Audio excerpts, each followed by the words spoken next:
Today we're going to be talking about more of the physical geology of our own campus. Of course, we know brief history about our own campus, which it used to be actually located in Palos Verdes, but because of the Watts Rebellion and other things going on, we decided to actually move it over here for diversity and education for all. Now going into the actual physical geology of the area, the Dominguez Hills actually tends to have a very simple yet unique structure. The uplifts that we actually have in the area are not that high up in some places. Some of the hills can be higher than others, or some can be inconsistent, which makes it really simple, but like I said before, unique. And there can also be like this because of the fault lines that we are on. We are actually on the San Andreas fault and the Rose Canyon and Newport Inglewood fault lines. So we technically are on top of 3 fault lines at this point. And of course, the reason we could have these uplifts in the hills is also because of those earthquakes that we tend to have frequently around here. So of course, over time, they are more likely to go up because of all of those earthquakes happening at once, or it could also be because of weathering and the wind and erosion in general. That's how we can get it. We are actually considered to be 195 degrees above sea level at this point too, in the area that we are in. Good morning, class. My name is Cindy, and I will be talking about hills and the trees that are on it and how they are affected as well. Throughout the video, we will be showing you some trees that are lopsided and can have the possibility of falling or breaking with an earthquake. Since we have our campus on the Newport and Inglewood fault, so that can increase the chances of all these trees that you see on the hills to collapse. He is walking up the hill. It's very exercising. It's basically an example of an uplift. For any of you who have not really gone this far into the campus, I'm sure at this point many of you have. It's basically near the sculpture garden near the court hall. And this is basically what we were mentioning before about the unique structure of the campus. As you can see there. You can also see how the trees are growing out inwards. So that can also be an example of what an uplift hill can do. If these trees keep growing exponentially, they can increase the chances of actually toppling over the building. For example, that one, if you guys can see that, it's very lopsided. So if there's a big earthquake, it could possibly fall onto the building.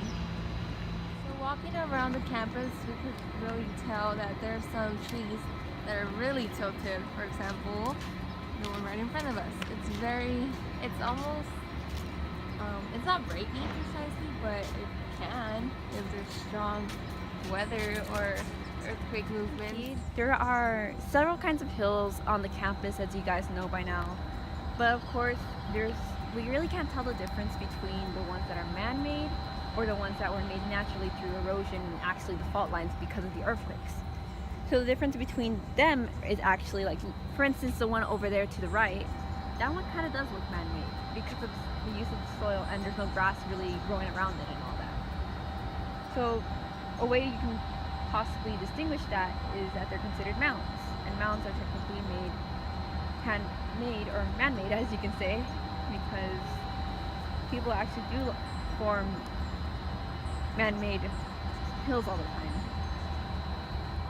Campuses, we have some small gardens, for example the pollinator garden, and as you can see it also tilts inwards, which can be caused by erosion due to all the soil and the wind and all that gathering throughout the time. So also it can be by weathering, which is like the rain or strong winds, and it can create sort of a in and out type of form.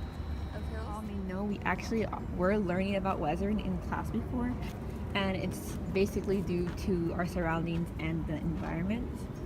So rain can also be a great big factor to weathering in the area. As you can see here, there is already starting to crack in this area.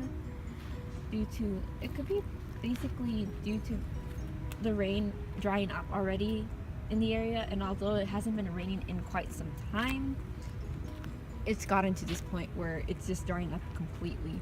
So once it rains again, of course, it's gonna start to wither away and start to move all the sediment and dirt out of the way, kind of revealing a bit more of a tree sooner or later.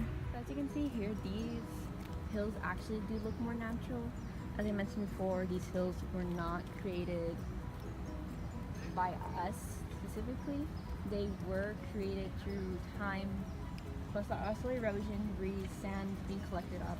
But it can also be, of course, made by earthquakes due to the faults, because we actually are on several faults at once, which is the San Andreas Fault, the Rosewall Canyon, and also the Inglewood Newport Fault, which are actually technically considered to be combined, but of course, as we have mentioned before, these actually can cause very massive earthquakes all at once due to the fact that they're on top of each other. So the hills do form from fault lines, but also they can cause from erosion and sometimes even maybe weathering. But these ones do look not man-made. They look like they have been here for quite some time, which also can be the reason why we got Dominguez Hills as our name. If you guys enjoyed this video and learned a little bit more about our campus, you guys should also come see this beautiful little small garden if you guys haven't been this far, because I know I haven't until now. Thank you all for watching, and we hope you have a great time. Thank you.